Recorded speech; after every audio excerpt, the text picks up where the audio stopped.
Multi level marketing antara harapan dan kenyataan. Benarkah multi level marketing adalah jualan door to door atau sales? Multi level marketing adalah bisnis yang tidak bergengsi. Multi level marketing hanya menguntungkan orang-orang yang pertama gabung, yang bergabung belakangan pasti rugi. Multi level marketing adalah bisnis yang menipu. Benarkah demikian? Banyak pertanyaan mungkin yang Anda terima selama ini kan? Apaan MLM? MLM itu kan bisnis penipuan. Betul nggak? Anda bisa jawab? Nggak bisa bang, paling gue cuma bisa ngotot. Bukan, anak aja lo, bukan. Kenapa bukan? Nggak tahu, pokoknya bukan. MLM itu kan bisnis yang nggak jelas. Siapa bilang jelas? Nggak jelas, nggak jelas, nggak jelas. Jambak-jambakan. Kasih tahu dia.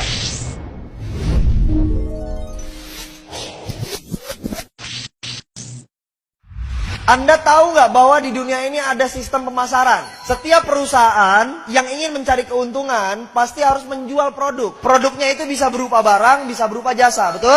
Nah, dibutuhkan sistem pemasaran untuk sampai ke konsumen. Nah, sistem pemasaran itu hari ini saya mau jelaskan kepada Anda.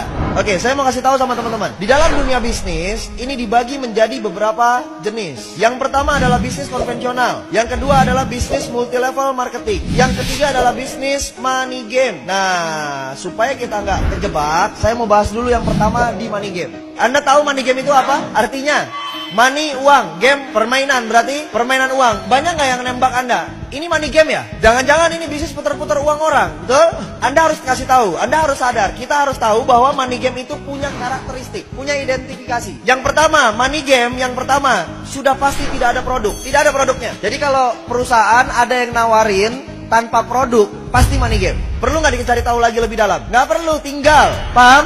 Ada produknya nggak? Nggak ada, sudah. Tinggal. Identifikasi yang kedua, ada produk tapi harganya selangit. Contoh, produknya harganya selangit itu dibandingkan sama produk-produk yang ada di pasaran. Contoh misalnya odol. Odol biasa beli Pepsodent berapa harganya? Goceng, ceban gitu ya. Nah, ini ada perusahaan misalnya, dia punya produk odol juga. Harganya berapa? 50.000, 100.000. Apa kelebihannya? Pas sikat gigi, giginya jadi emas. Paham nggak maksud saya nih? Jadi harganya terlalu berlebihan, terlalu jauh. Produknya misalnya air minum, air mineral. Air mineral biasanya berapa? 5.000. Ada nggak yang jual sampai 50.000? Itu money game, itu identifikasi money game. Yang ketiga, sebenarnya tidak ada produk, tapi pura-pura ada produk. Biasanya sistemnya cicil atau tabung. Misalnya contoh, perusahaan itu menawarkan Anda produknya emas, tapi nanti dapat barangnya tahun depan. Jadi setiap bulan Anda taruh uang dulu. Perusahaan itu menawarkan travel, perjalanan umroh, perjalanan haji. Sifatnya tabung tiap bulan. Kapan dapatnya? Ntar 2 tahun lagi, ntar tahun depan. Nah, itu hati-hati, itu money game. Pura-pura ada produk, padahal produknya nggak tahu kapan adanya. Produknya nggak jelas. Paham? Dan ini udah banyak di masyarakat. Jadi 3 identifikasinya. Anda ketemu sama perusahaan seperti ini yang nggak ada produk, atau produknya harganya selangit, atau nggak ada produk tapi pura-puranya ada produk dengan cara mencicil atau menabung. Sudah, tinggalkan. Itu bukan perusahaan yang benar. Paham?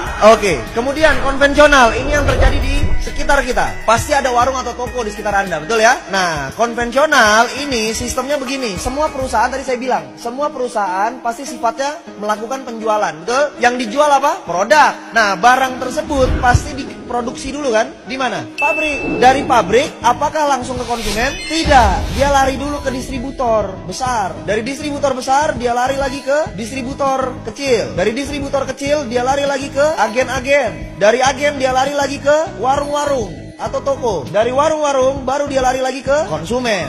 Paham? Oke, yang saya mau tanya, konsumen tahu nggak ada barang yang di warung, ada barang di agen, ada barang di distributor kecil, di distributor besar?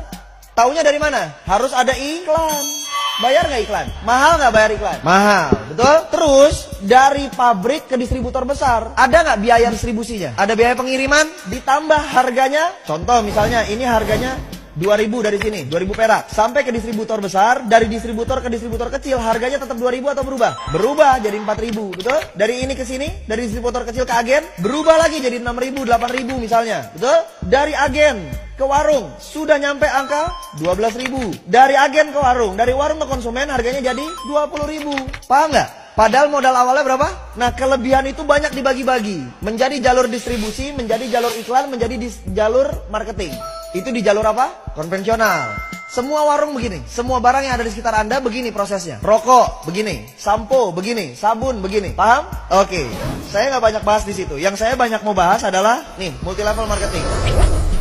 Lalu kalau begitu, apa bang kelebihannya multi level marketing? Multi level marketing ini adalah perusahaan di mana barangnya tetap yang produksi pabrik. Dari pabrik lari ke distributor. distributor tunggal namanya. Itulah perusahaan multi level marketing. Dari distributor tunggal larinya kemana? Ke konsumen. Langsung. Loh, terus bang, kan konsumen ini kan member. Ya, dia member. Terus member biasanya tugasnya ngapain? Cerita, betul? Akhirnya ada orang yang gabung sama dia, betul ya? Berarti si konsumen ini bisa menciptakan konsumen yang lain ya? Artinya apa? Konsumen ini otomatis garis miring marketing. Berarti konsumen ini garis miring bintang iklan.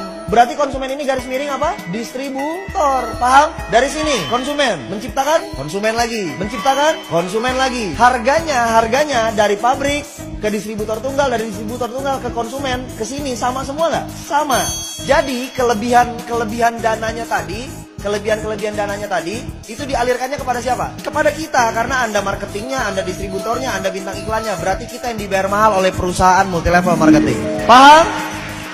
Berarti Anda distributor kan? Berarti Anda keren nggak? Bergengsi apa tidak bergengsi? Bergengsi. Kenapa harus malu? Anda distributor loh. Distributor, kalau kalau toko-toko distributor itu yang gede, yang banyak stoknya banyak, yang barangnya banyak. Berarti modalnya gede nggak? Kalau kita di multi level marketing, modalnya perlu gede nggak? Nggak perlu. Paham? Oke, satu kelebihan lagi yang saya mau bahas. Anda lihat, Anda perhatikan. Biasanya jumlah barang yang dimiliki konvensional dari pabrik, dia ngoper ke distributor besar ini biasanya bersyarat. Artinya paket besar. Anggap misalnya 10.000 piece. Begitu sampai turun ke distributor kecil, ini turun menjadi 2.000 piece. Dari sini turun ke agen misalnya 500. Ke warung-warung misalnya 100. Ada batasan jumlah barang yang dikirimin, stoknya. Berarti pertanyaan saya begini, si warung ini bisa nggak lebih kaya daripada agen? Nggak mungkin, orang jualannya cuma 100 tiap hari. Agen jualannya 500 tiap hari. Mungkin nggak dia lebih kaya daripada ini? Tidak mungkin. Agen mungkin nggak lebih kaya daripada distributor kecil? Tidak mungkin. Distributor kecil mungkin nggak lebih kaya daripada distributor besar? Tidak mungkin. Betul? Oke. Sekarang saya mau tanya, multi level marketing, si konsumen ini jual produk nggak? Jual. Produk siapa yang dijual?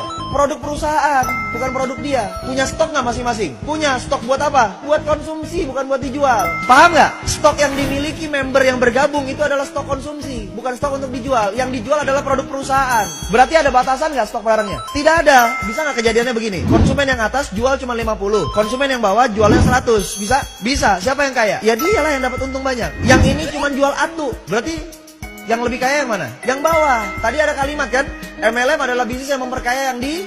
Salah atau benar? Salah. Karena justru multi level marketing lah yang melawan konsep bisnis memperkaya yang di atas. Kalau konvensional udah pasti yang atas lebih kaya. Kerja di kantor udah pasti yang atas lebih kaya. Gaji staff sama manajer gede mana? Berarti itu yang memperkaya yang di atas. Kalau multi level marketing tidak memperkaya yang di atas sama sekali. Oke, berarti kita harus bangga dari perusahaan multi level marketing. Berikan aplaus yang luar biasa diri Anda.